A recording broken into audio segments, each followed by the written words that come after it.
Officers had probable cause the moment the suspect fled, after committing an observed theft. Under Illinois v. Wardlow, decided in 2000, flight from officers following criminal activity supports not just reasonable suspicion, but escalates directly to probable cause for arrest. Simple shoplift with a ticket and trespass. Now you're gonna go to jail. Oh, dude, that is a switch. This is actually going to be a felony investigation now, due to that firearm. Do you understand? A pair of stolen sneakers, a foot chase through a crowded mall, and a split-second discovery that turned a minor shoplifting call into a federal felony investigation. What the officers found in that bag, nobody saw coming. And what happens next raises serious questions about law, rights, and consequences that every citizen should understand. Good man, go pursuit. Where'd he go? Stop! You're gonna get tased!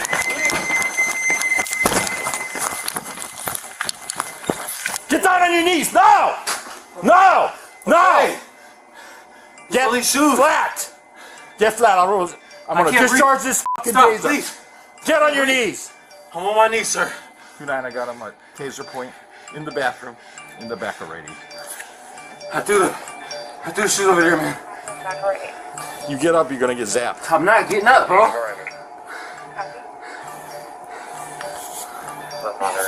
Please. See those two things? That's where them probe's gonna go. I'm not trying to, I can't breathe. Man, please. Please. I'm begging you, bro. Can you please let me go find these shoes? Please. Please. I'm begging you. Please. For the name of God, man, please. I'm sorry, bro. Please, man. Where's the bathroom? Please. I'm in the back room of Rite Aid. Where? This side? Don't even move. I'm not moving. I see bro. you getting up. I swear to God, I can't move, bro. Fingers on the trigger. Don't worry about it, man. I'm not moving, man. Alright, okay, I'm gonna go hands.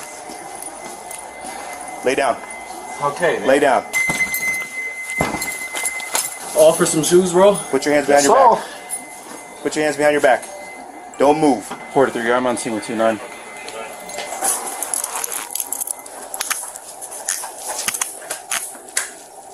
Okay, just let me go, man. That's up to the other officer. You're under arrest. Please, man. Put you on your side. No, I'm on mine too.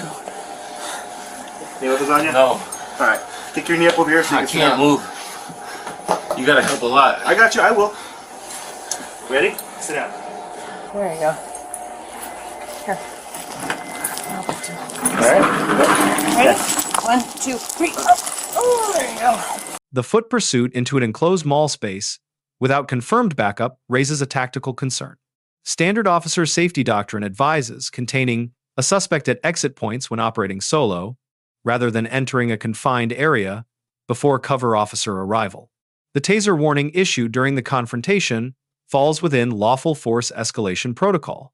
Graham versus Connor, 1989, holds that force must be judged from the perspective of a reasonable officer. At the moment of the decision accounting for active flight, enclosed space, and unknown threat level.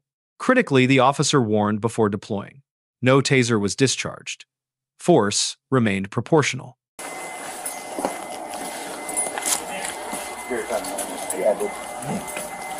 I told you, man. You probably can outrun me, but not in this case. I went and got the witness to show up. Man, bro. You're under arrest. You're under arrest. Where's the shoes? Where did he put the shoes? I don't have the shoes. Yeah. You got the shoes. Please, sir.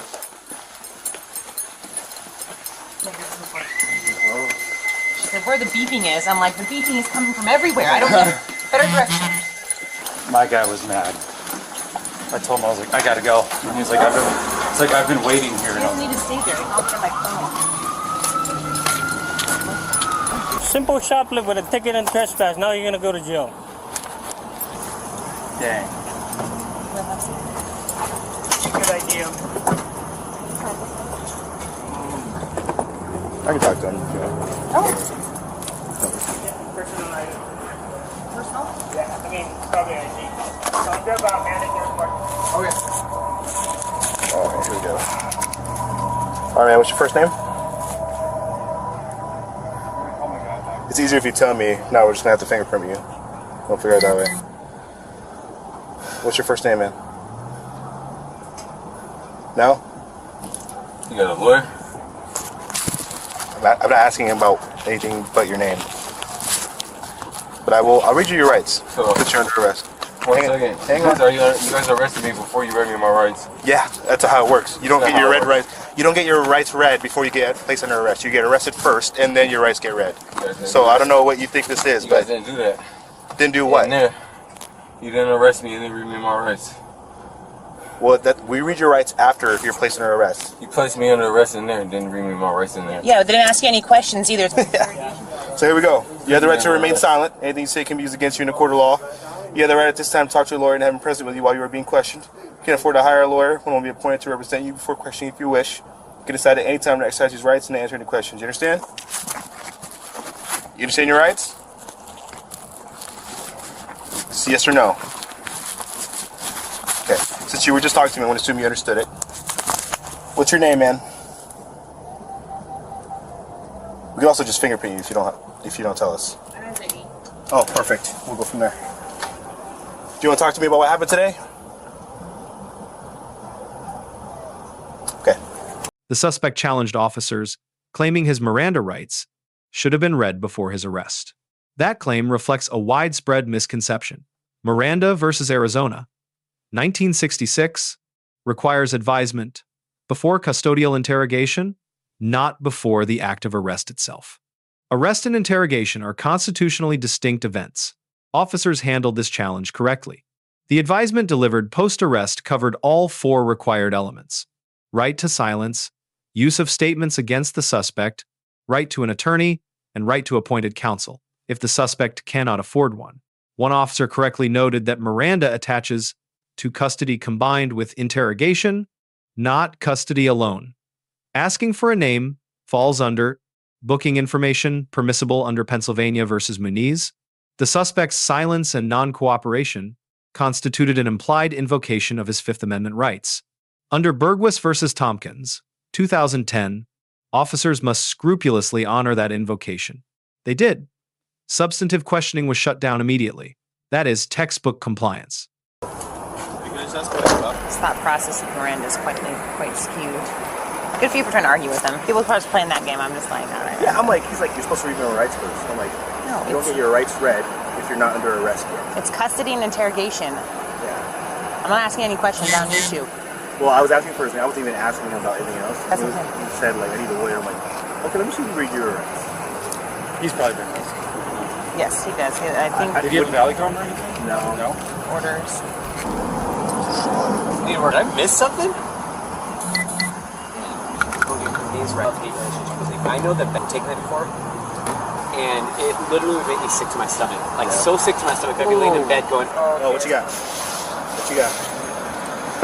Okay, hang on. Run that. No, start on triple I. Is that a... Wait, is that Yeah. Oh, dude, that is a switch. Okay. Awesome. This is going in KCJ. yeah, go ahead and take the magazine out. Just clear it. Oh, it's 22.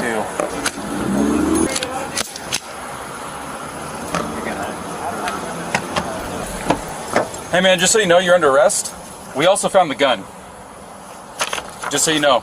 I know that you've had your Miranda rights read to you, correct? I read his rights. You did? Yeah, he didn't want to talk. Okay, so just so you know, you are this is actually going to be a felony investigation now, due to that firearm. Do you understand? Also, I'm going to let you know that this is a notice of trespass. You are not to come back to the mall. If you will be subject to arrest. Okay? Okay. Sir, can you just allow me to... What's that? Can you just please let me call my mom? Nope. I know you're in your mode right now and you just don't like me. Yo! My mom's old, bro. She's all I got. I just got something going on. No, man. You'll have a chance to call someone from jail.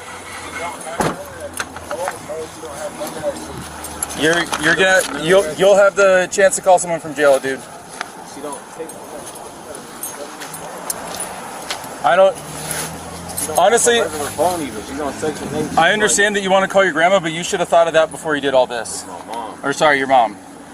I understand that you want to call your mom, but My mom. That's the thing. I need to let her know. well, what's going on. unfortunately, today you made a decision that doesn't allow you to take care of her. Get So that, but why let somebody else suffer? okay. Yeah. Hey, you guys already had the shoes out of the bag, correct? What do you mean? You guys already had the shoes, the item that you were looking for, out of the bag, correct? And then all of a sudden you find a firearm? Oh yeah, so listen to this. So here's what happened. They found the bag with the shoes. Yo. So, like, did he say he's invoking? Or is he the one in the talk? He's not saying, but he's wanting to know how we found the gun. Okay, because... No more. Okay. If he's willing to talk about what happened and all this stuff, yeah, that's cool. He's waiving his rights. But because now he's questioning you. Yeah. Kind of, so it's good. You don't want to waive your rights. Yep. So you've already basically invoked because you didn't answer those questions earlier. So I can't talk to you about what's going on today anymore, okay? Just letting you know. The firearm and conversion device were recovered during a search incident to arrest constitutionally authorized under Chimel v. California, 1969, which permits officers to search the area within the arrestee's immediate control without a separate warrant. The select fire conversion device, a switch, transforms a semi-automatic pistol into a machine gun under the National Firearms Act. That classification triggers 3 separate federal statutes. Title 18, Section 922, subsection gone. Felon in possession of a firearm up to 10 years. Title 18, Section 922, subsection O, possession of a machine gun up to 10 years. Title 26, Section 5861, subsection D, possession of an unregistered National Firearms Act weapon, up to 10 years and $250,000 in fines. The pursuing officer receives a B. The foot pursuit and physical arrest were lawfully executed. However, profane language during the confrontation falls below professional communication standards and contradicts de-escalation doctrine even when noncompliance is present. The secondary officer receives a B+. Miranda was delivered correctly, invocation was honored, and the legal distinction between arrest and interrogation was articulated accurately under pressure.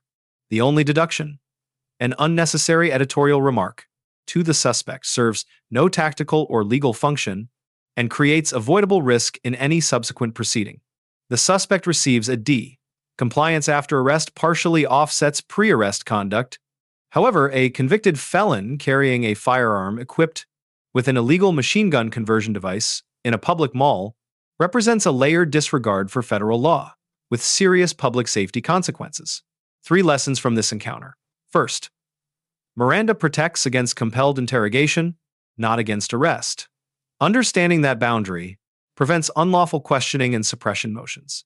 Second, a search incident to arrest is powerful, but narrow. It covers the immediate control area only. Overreach beyond that boundary can render critical evidence inadmissible. Third, implied invocation is legally binding. An officer who continues questioning after a suspect falls silent, risks tainting the entire investigation. Silence is not consent to speak. Let us know if there is an interaction or legal topic that you would like us to discuss in the comments below. Thank you for watching, and don't forget to subscribe to our channel for more content on police court interactions.